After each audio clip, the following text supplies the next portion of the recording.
আমরা দুই দলকে বলবো আমাদের রাষ্ট্রীয় গান শুরু হওয়ার 10টা হয়ে গেলে একটু ইন্ডিকেট করবে, আমরা রাষ্ট্রীয় গান চালু করবো।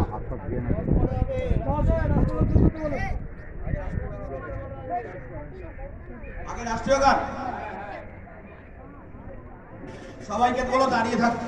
এই আজ জন আসছে তোমাদের।